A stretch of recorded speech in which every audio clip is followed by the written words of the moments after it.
Single dad rents a room to two strange college twin girls, unaware of who they were.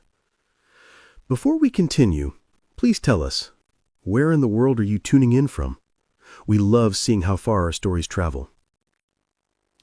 The fluorescent lights of Morrison's Hardware hummed overhead as Theo stood in the plumbing aisle comparing prices on pipe fittings. His shopping list was modest, just the basics to fix the guest bathroom sink that had started dripping 2 days ago. He was reaching for a package of washers when a hand clamped down on his forearm with surprising strength. "Samuel, dear." "Oh, I'm sorry, Theo." He turned to find Marley, his neighbor from 3 houses down, her eyes wide and urgent behind her rhinestone-studded glasses. Marley was 72 years old and had lived on Maple Street longer than anyone could remember. She knew everyone's business, attended every city council meeting, and had a network of gossip that rivaled the FBI. "Hi, Marley," Theo said, trying to gently extract his arm. "How are you?" "Do you know who those girls are?" she interrupted, her voice dropping to a theatrical whisper that somehow carried across the entire aisle. "The ones staying at your house?" Theo felt something cold slide down his spine. "Audrey and Kira. They're college students, final year students at U of O. They're renting my spare room for—" "They're the Quinn twins!" Marley's grip tightened. Her face was flushed, her breathing rapid. "Their mother is Jayla Quinn. The Jayla Quinn. The woman who owns half the tech companies on the West Coast." The package of washers slipped from Theo's fingers and clattered to the floor. "What?" "I overheard it, dear. At the town supermarket, I saw a group of women talking about it, and they told me the whole story. Those girls ran away from home 3 weeks ago, just vanished, left their fancy dormitory without a word. They're saying each of those girls is worth hundreds of millions of dollars, maybe billions." Theo's mouth had gone dry. That's impossible. They're just—" Marley pulled out her phone with trembling hands, swiping frantically. "Here, look. Is this them?" She thrust the screen in front of Theo's. Below it were 2 photographs, professional headshots, the kind taken for corporate websites or society pages. 2 young women with blonde hair and striking green eyes, wearing elegant dresses and pearl earrings. They looked polished, poised, untouchable. They also looked exactly like the 2 girls currently living in his house. "That's them," Marley said, watching his face. "Isn't it?" Theo couldn't speak. His heart was hammering so hard he could feel it in his throat. He stared at the photographs, at Audrey's serious expression, at Kira's slight smile, and felt the world tilt sideways. "I have to go," he managed, his voice barely above a whisper. "Theo, you should call the police. I have to go." He left the washers on the floor, left his shopping cart in the middle of the aisle, and walked out of the store like a man in a dream. The January air hit him like a slap, cold and sharp, but he barely felt it. His truck was parked 3 rows back. He climbed in, started the engine, and sat there for a full minute, staring at his hands on the steering wheel. Billionaire heiresses. Living in his house. Sleeping in the room where he stored Penny's old toys.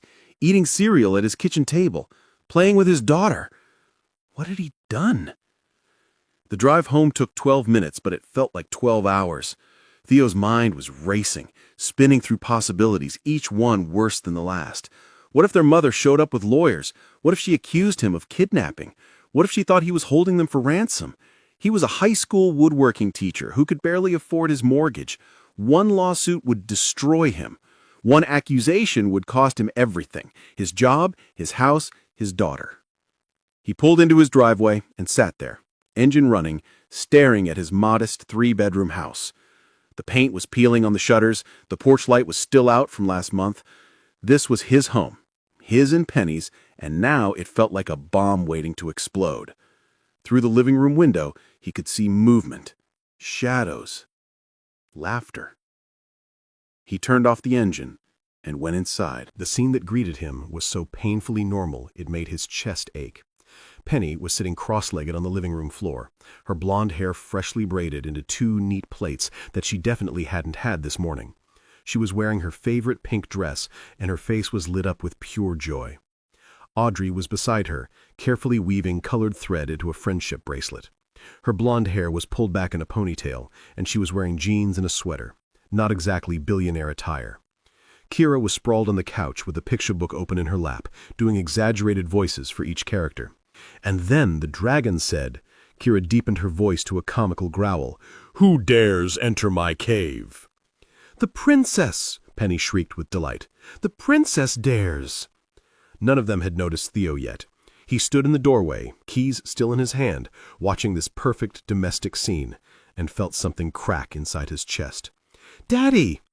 Penny had spotted him. She jumped up and ran over, throwing her arms around his legs. "Look, Audrey made me pretty, and Kira's reading the dragon book with all the voices. Can we have spaghetti for dinner? Please, please, please?" Theo looked down at his daughter's upturned face, at her gap-toothed smile, at the joy in her blue eyes, and felt his throat tighten. "Sweetheart, can you go upstairs for a bit? Daddy needs to talk to Audrey and Kira." Penny's smile faltered. "But we're in the middle of the story. Now, please." Something in his tone made her stop arguing. Her lower lip trembled, that warning sign that she was about to cry, but she nodded and trudged toward the stairs, her light-up sneakers flashing with each step. The moment her bedroom door clicked shut, the atmosphere in the room changed. Audrey and Kira were both standing now, and the color had drained from their faces. They knew. Somehow they already knew. "Mr. Ford?" Audrey started, her voice barely above a whisper. "You're the Quinn twins?" Theo said. It wasn't a question. The silence that followed was suffocating. Kira looked at the floor. Audrey closed her eyes, and a single tear slid down her cheek. "Your mother is Jayla Quinn," Theo continued, his voice shaking despite his efforts to keep it steady. "She owns tech companies. She's worth I don't even know how much. And you've been here, in my house, for 5 days, and you didn't think to mention that?" "We couldn't," Kira began, but Audrey held up a hand. "Don't," Audrey said softly. "He deserves the truth." She looked up at Theo, and the expression on her face nearly broke him.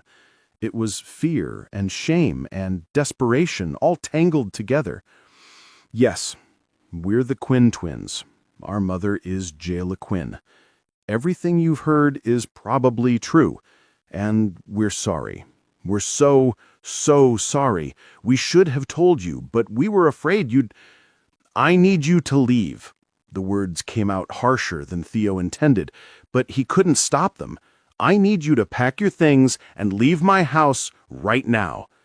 "Please," Kira took a step forward, her hands clasped together like she was praying. "Please, Mr. Ford, you don't understand." "Then help me understand," Theo cracked. "Why would 2 girls who have everything, money, education, opportunity, why would you run away and hide in a stranger's house? Why would you lie to me? Do you have any idea what this could do to me, to Penny?" He was breathing hard now, his hands clenched into fists at his sides. "Your mother is probably looking for you. She probably has private investigators, and when she finds out you're here, what do you think happens to me? I'm a single dad who's barely making rent. One phone call from her, and I lose everything. My job, my house, my daughter." "We never meant for that to happen," Audrey said, tears streaming freely now. "We never meant to hurt you or Penny. We had nowhere else to go." "You're billionaires! You could go anywhere!" "Not without her finding us." Kiara's voice was so quiet, Theo almost didn't hear it. "Not without her dragging us back." Theo stared at them, his anger warring with something else, something that felt dangerously like sympathy. "I don't understand," he said finally. "What are you running from?" Audrey and Kiara looked at each other. Some silent communication passed between them, the kind only twins could share. Then Audrey nodded slowly and sat down on the couch, her shoulders sagging with defeat. "Our mother doesn't see us as people. She sees us as assets, as pieces on a chessboard. From the moment we were born, she planned out every detail of our lives, the schools we would attend, the degrees we would earn, the people we would marry." Theo felt something cold settle in his stomach. "Marry?" "She arranged a marriage for me," Audrey said, her voice hollow, "with her business partner's son, Preston Whitfield. The moment I graduate in May, I'm supposed to marry him. It's already been decided. Contracts have been signed. Wedding venues have been booked. None of it involved asking me what I wanted. How old is he? Tio asked, though part of him didn't want to know. 42. The number hung in the air like poison. I've met him exactly 3 times, Audrey continued. He treats women like decorations, like trophies to put on a shelf. He talks about me like I'm a business acquisition. Our marriage would secure a merger between Quinn Technologies and Whitfield Industries. That's all it is, a business transaction. And I'm the product being sold. Kira moved to sit beside her sister, taking her hand. Audrey refused. She told our mother she wouldn't do it, and I supported her, because that's what we do. We protect each other. We're all we have. What did your mother say? Theo asked, though he was starting to suspect he already knew. She didn't argue. She didn't yell. She just looked at us for a long moment, and then she made one phone call. Within 24 hours, every bank account we had was frozen. Every credit card was canceled. Everything we had access to, everything we could use to survive independently, just vanished. She thought we'd come crawling back, begging for forgiveness, agreeing to do whatever she wanted. But we didn't. We couldn't. We slept in our car for a week, in January, in parking lots and rest stops. We had $93 in cash between us. We lived on vending machine food and whatever we could afford at convenience stores. We were so cold, so scared. And then Kira found your rental listing online at a library computer, and it felt like maybe we had a chance. Theo sat down heavily in the armchair across from them. His head was spinning. Everything he'd thought he understood about these 2 young women had just been turned upside down. Your mother froze your accounts, cut you off completely, to force you back? To punish us, Kira corrected, to teach us that we have no power, no autonomy, that everything we have exists because she allows it, and the moment we step out of line, it all disappears. But you're adults. You're 23 years old. Can't you just access our trust funds? Not until we're 25. Take out loans? Not without a cosigner. And she's made sure no bank will touch us. Get jobs? With what credentials? We've been in school our entire lives, and every recommendation we'd need comes from people she controls. Audrey's voice was bitter. She's been 10 steps ahead of us from the beginning. She built a cage so perfect we didn't even realize we were trapped until we tried to leave. The room fell silent. Theo could hear the old house settling around them, could hear Penny's footsteps moving back and forth upstairs. His daughter was probably pacing, anxious, wondering what was happening. So you came here, to my house, knowing that when your mother found you, it could destroy me. We felt we'd be gone before she found us. We thought we just needed 4 months, enough to graduate, to get our degrees. We thought with our diplomas, maybe we'd have a chance. Maybe we could find work, build something without her. It was stupid. We were naive, but we were desperate. And we were selfish, Audrey added, looking directly at Theo. Because you're right. When she finds us, and she will find us, you'll be caught in the crossfire. And we're sorry. We're so sorry. We'll leave right now. We'll figure something else out. She stood up, wiping her tears, and started toward the stairs. Theo watched her go, watched both of them preparing to walk out of his house and back into the cold, back into their car probably, back into hiding, running, fear. And in his mind he heard a voice, Ruth's voice. The measure of a person isn't what they do when it's easy. It's what they do when it's hard. Ruth had said that to him 6 months before she died, when they were facing crushing medical bills and impossible decisions. She'd said it with her hand in his, with that smile that had always made him believe anything was possible. Do the hard thing, she'd whispered. Even when it costs you. Especially when it costs you. Wait, Theo said. Audrey and Kira froze halfway to the stairs. Theo stood up, ran a hand through his hair, and let out a long, shaky breath.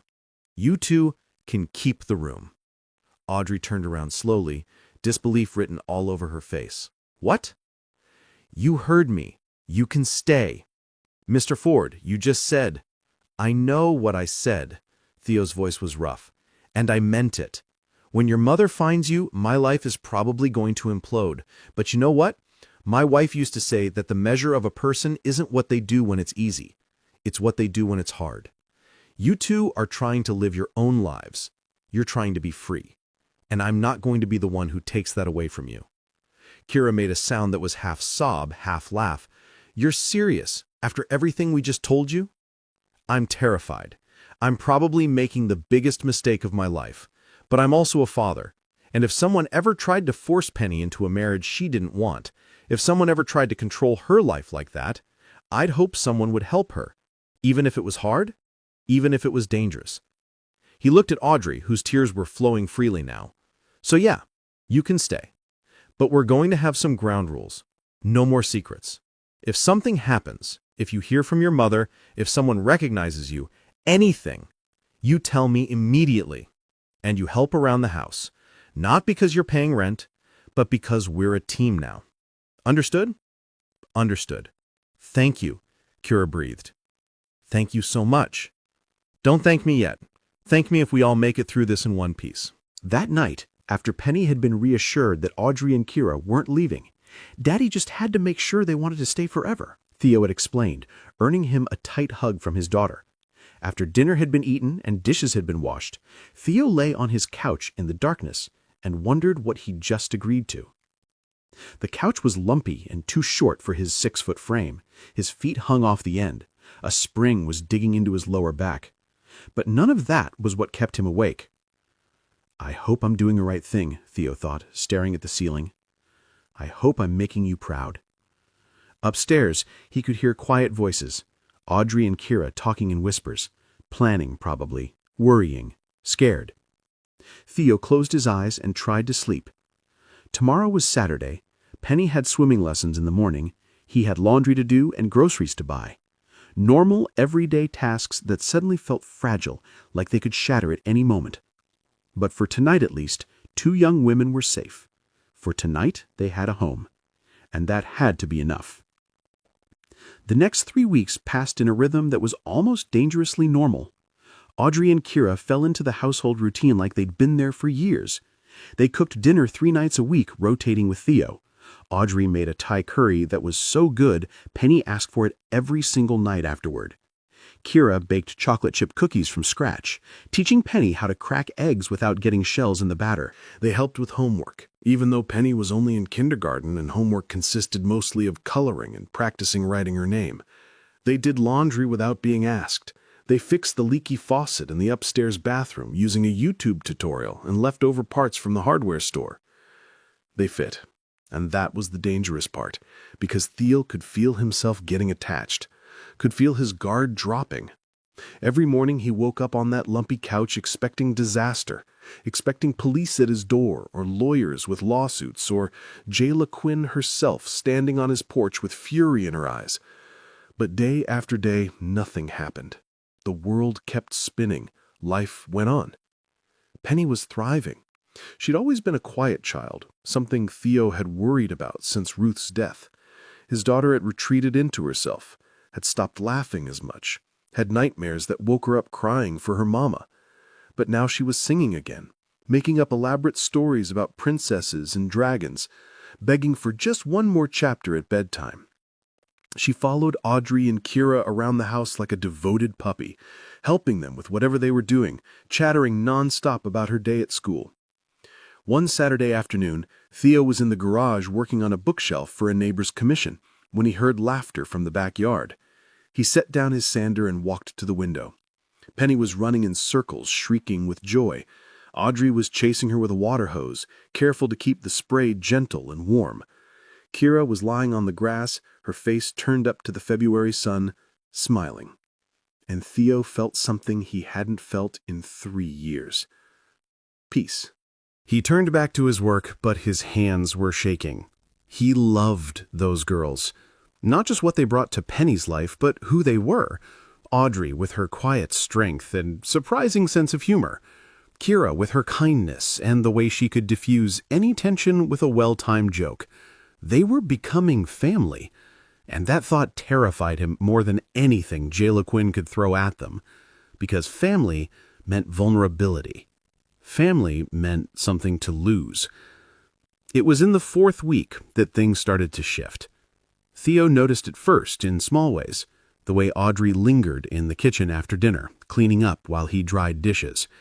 The way their conversations had gone from polite and careful to easy and natural. The way she laughed at his terrible jokes. The way she looked at him sometimes when she thought he wasn't paying attention. And the way his heart did something strange and unfamiliar in response. He tried to ignore it, tried to tell himself it was just gratitude, or respect, or friendship. But then there was the Saturday morning when he came downstairs early and found her sitting at the kitchen table with Ruth's favorite mug, the one that said, "Best Mom Ever," in Penny's crooked handwriting. Audrey looked up, startled, and immediately started to set the mug down. "I'm sorry, I didn't realize." "It's okay," he said, surprising himself. She'd want someone to use it. Audrey held the mug carefully, like it was made of glass. "She told me about her," she said quietly. "About how she used to make pancakes shaped like animals, about how she'd do voices when she read bedtime stories, about how she made the world feel safe." Theo sat down across from her, his throat tight. She was good at that, making things feel okay even when they weren't. "You miss her. Every day." "I'm not trying to replace her," Audrey said quickly. "I know I couldn't. I want you to know that. Whatever this is, whatever we're building here, it's not about replacing what you had. It's about, I don't know, maybe it's about creating something new?" Theo looked at her, really looked at her, at the way the morning light caught in her hair, at the vulnerability in her green eyes, at the way she held Ruth's mug like it was precious. "She would have liked to," he said softly. "Ruth. She would have let you stay without a second thought. She was like that, always helping people even when it was complicated, especially when it was complicated. I wish I could have met her." "Me too." They sat in comfortable silence for a while, drinking coffee as the house slowly woke up around them, and Theo realized that, for the first time since Ruth's death, he didn't feel guilty about feeling something. About maybe, possibly, starting to care about someone new. One night in late February, the air still cold, but with the first hint of spring underneath, Audrey found Theo already outside, staring up at the stars. "Can I join you?" she asked. He nodded, and she sat beside him on the steps. Their shoulders touched. Neither of them moved away. "Do you ever wonder what your life would have been like? If Ruth had lived? If things had gone differently?" "All the time," Theo admitted. "But lately—" He paused, choosing his words carefully. "Lately, I've been wondering something else. About the life I might have now, the one I'm actually living. And I think maybe it's okay to have both. To miss what I lost and still be grateful for what I've found." Audrey was quiet for a long moment. When she finally spoke, her voice was thick with emotion. "When we first came here, I thought we were just looking for a place to hide, somewhere to survive until graduation. But now I think we were looking for something else, something we didn't even know we needed." "What's that?" "A home." She turned to look at him, and there were tears on her cheeks. "When we first came here, I thought we were just looking for a place to hide, somewhere to survive until graduation. But now I think we were looking for something else, something we didn't even know we needed." "What's that?" "A home." She turned to look at him, and there were tears on her cheeks. "Not just a place to sleep, but a home, with people who care about us because of who we are, not what we're worth. With someone who listens when we talk and notices when we're sad and makes terrible puns at breakfast that make Penny groan."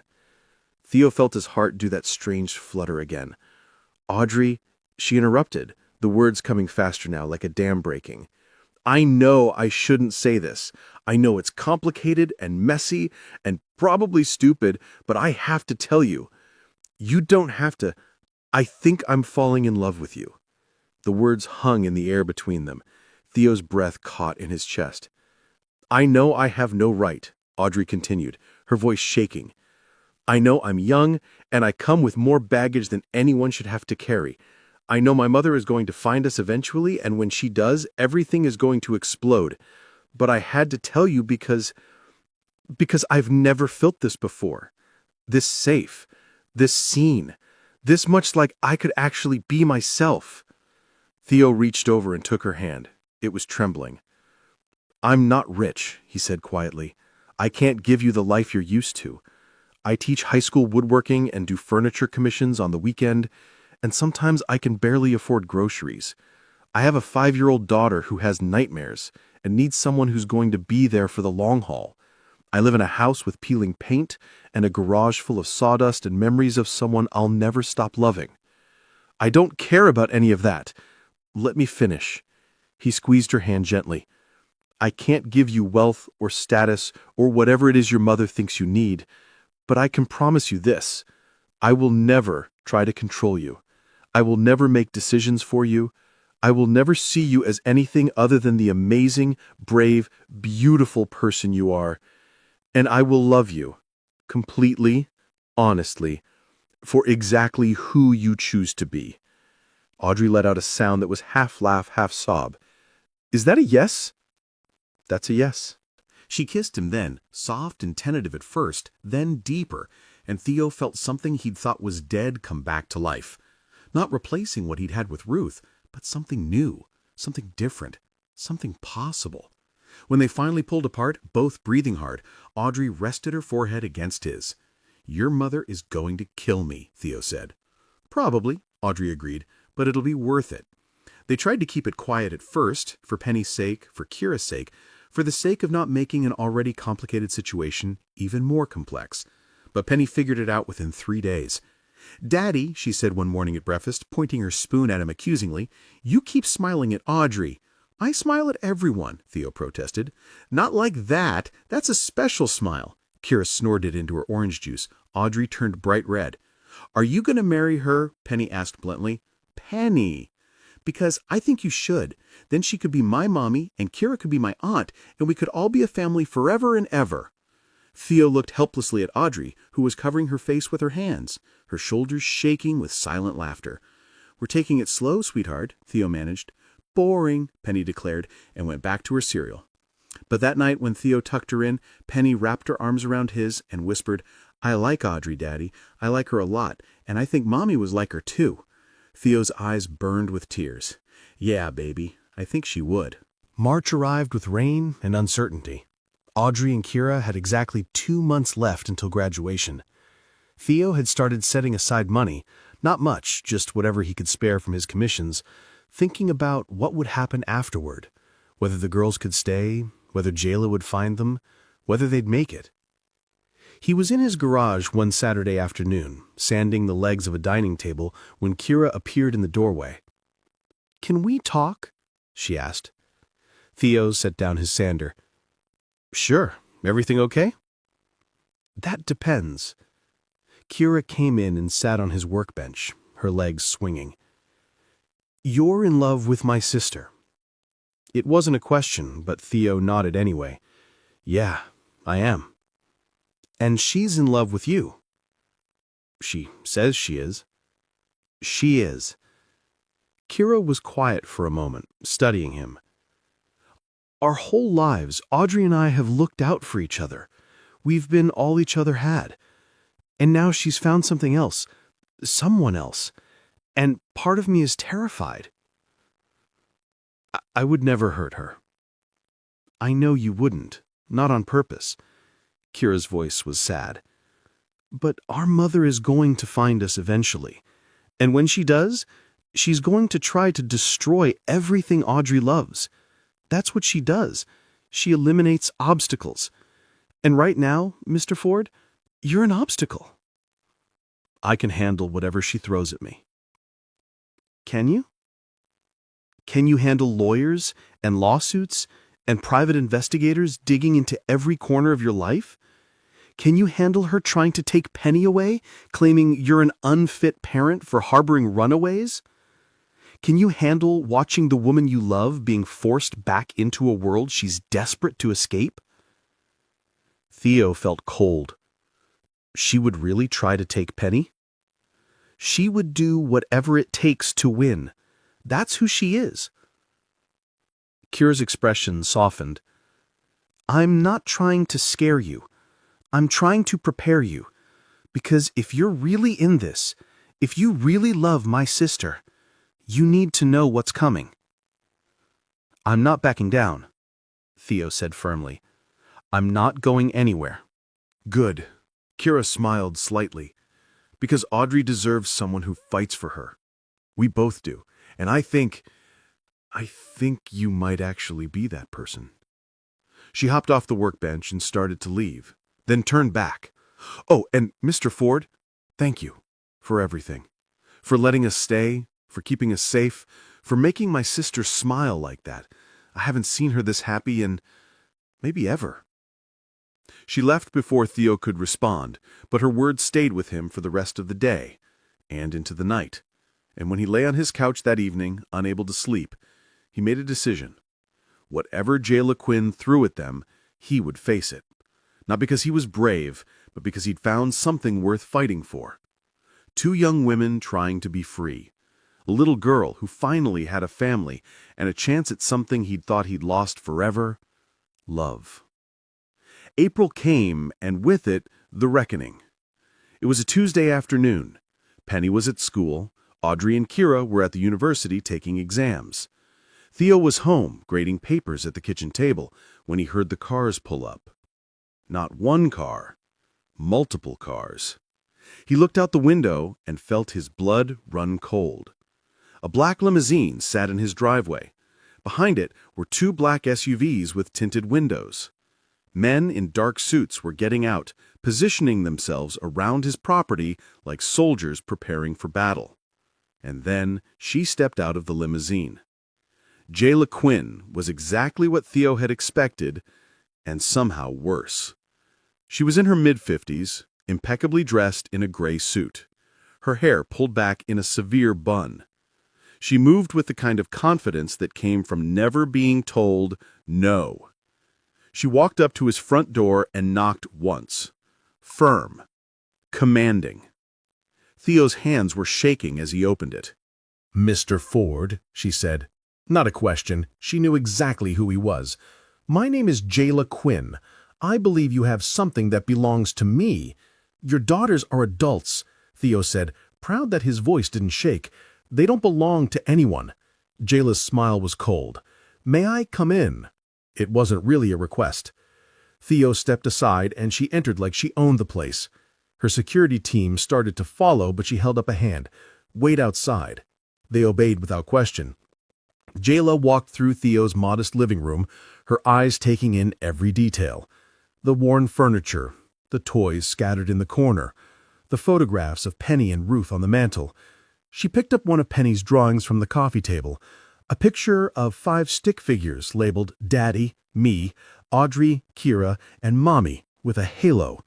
Charming, she said, setting it down. Why are you here? Theo asked. My daughters have been missing for weeks. I've spent a considerable amount of money and resources trying to find them.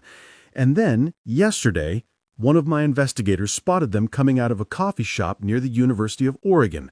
They followed them here, to your house. So I'll ask you directly, Mr. Ford. Are Audrey and Kira currently residing in your home? Theo's mind was racing. He could lie. He could deny everything. But what was the point? She already knew. Their names are Audrey and Kira, he said instead.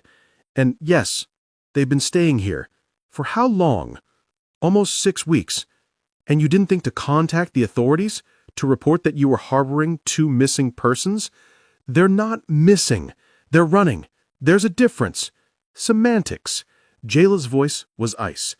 Tell me, Mr. Ford, what exactly were you hoping to gain from this arrangement? Money? A reward? access to my family's wealth. I wasn't hoping to gain anything. Don't insult my intelligence. You're a single father living paycheck to paycheck in a house that's falling apart.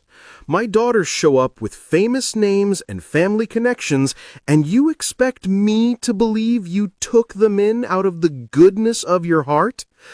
I took them in because they were sleeping in their car. Theo's voice rose. Because you froze their accounts and cut them off and left them with nothing. Because they were desperate and scared and had nowhere else to go.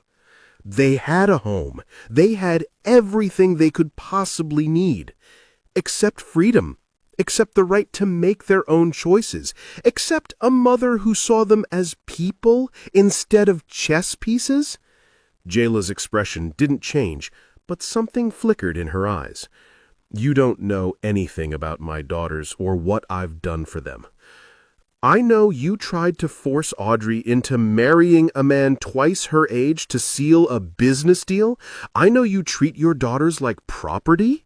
And I know when they stood up to you, you punished them by taking away everything they had. I was teaching them a lesson. You were breaking them. Theo was shaking now, and it didn't work because they're stronger than you gave them credit for.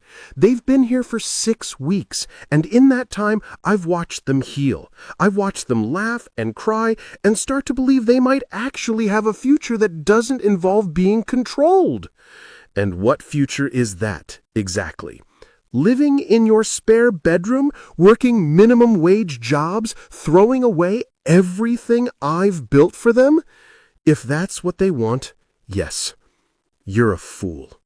Maybe, but I'm a fool who actually loves your daughters, who sees them as human beings with hopes and dreams and the right to choose their own path. Can you say the same? The silence that followed was deafening. Jayla Quinn stood in his living room, and for the first time she'd arrived, she looked uncertain. You love her, she said quietly. It wasn't a question. More than anything. Audrey. Yes. Jayla was quiet for a long moment, her eyes still on the drawing Penny had made. You have a daughter. Her name is Penny. She's 5. And my daughters have been helping you raise her? They've been part of our family. Yes. Our family. Jayla repeated the words like she was tasting them. You really mean that?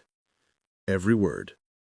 Another long silence. Then Jayla turned to face him fully, and Theo saw something he didn't expect in her eyes. Exhaustion. Do you have any idea what it's like, she said quietly, to build something from nothing?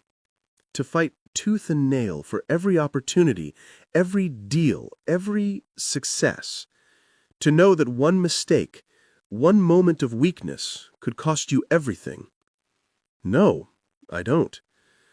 I grew up with nothing, Mr. Ford. My mother cleaned houses. My father left before I was born. I put myself through school working 3 jobs. When I started my first company, I had $500 and a laptop I'd bought at a pawn shop. Every door was closed to me. Every opportunity was denied. So I forced them open. I built an empire from dust and determination and sheer refusal to accept no. She took a breath.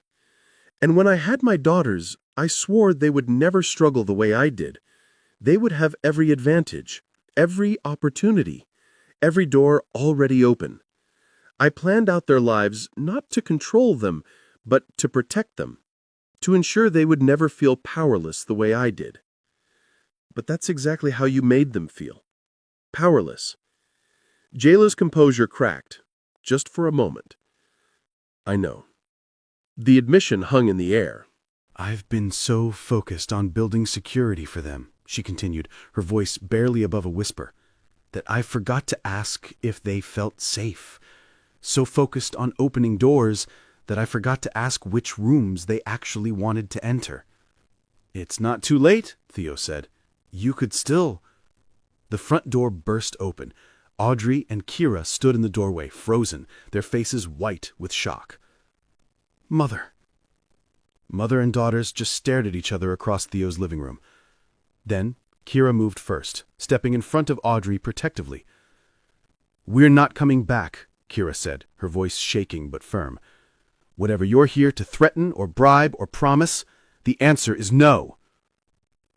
"I'm not here to threaten you," Jayla said quietly. "Then why are you here?" "To apologize." The twins stared at her like she'd sprouted a second head. "I came here to drag you home, to shame you into compliance, to use every tool at my disposal to make you see reason. But your Mr. Ford here has made me realize something." She looked at Audrey, and her expression softened in a way Thea wouldn't have thought possible.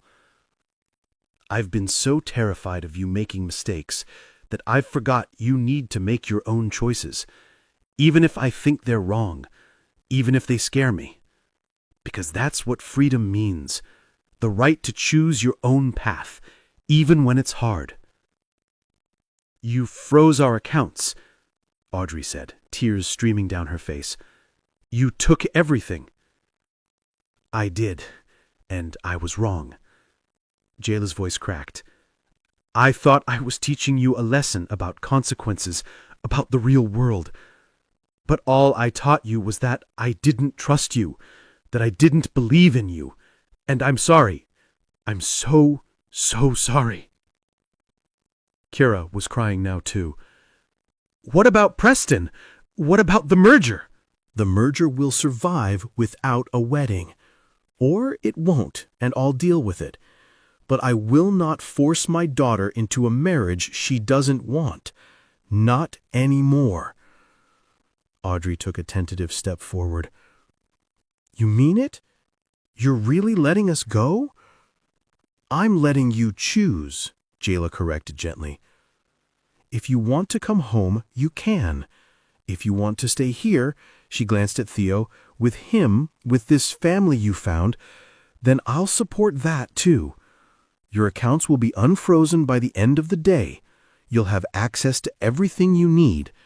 And when you graduate in May, you'll have your trust funds, no strings attached." "Why?" Audrey whispered. "Why now?" Jayla looked at the drawing on the coffee table again, at the 5 stick figures, at the word family. "Because I've spent 23 years building an empire, and I forgot to build a family. And I think perhaps it's time I learned the difference." Audrey crossed the room in 3 steps and threw her arms around her mother. Jayla stiffened for a moment, then wrapped her arms around her daughter and held on tight. Kira joined them a second later, and the 3 Quinn women stood in Theo's modest living room, crying and holding each other and beginning the long, painful process of healing. Theo quietly stepped into the kitchen to give them privacy. His hands were shaking, his heart was pounding, but for the first time in weeks, he thought maybe, just maybe, they were going to be okay.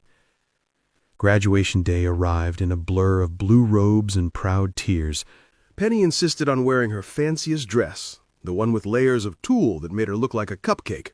She carried a bouquet of wildflowers she'd picked from the backyard that morning, announcing loudly to everyone around them that she'd picked them for her big sisters who are so smart. Theo sat in the audience between Penny and Jayla Quinn, feeling distinctly out of place among parents who'd arrived in expensive cars and designer clothes. But when Audrey's name was called, Audrey Lee Quinn, Bachelor of Arts in Psychology, summa cum laude, he was on his feet, cheering louder than anyone else. Audrey found them afterward, her cap askew, her face flushed with joy. She knelt down to accept Penny's wildflowers, then stood and kissed Theo so thoroughly that several people whistled. "I did it," Sue breathed. "I actually did it." "You did," Theo agreed, grinning. "I'm so proud of you." Even Jayla was smiling, a real smile, soft and genuine. She hugged both her daughters, whispering something that made them both cry happy tears. That night, there was a celebration at the house on Maple Street. Theo grilled burgers. Kira made her famous chocolate chip cookies. Jayla showed up with champagne and actual crystal glasses, which seemed ridiculous in Theo's kitchen, but somehow worked. They toasted to new beginnings, to freedom, to family. And later, when everyone had gone home or gone to bed, Theo found himself once again on the back porch with Audrey. So, what now? You have your degree, you have your trust fund. You could go anywhere, do anything. I could, Audrey agreed.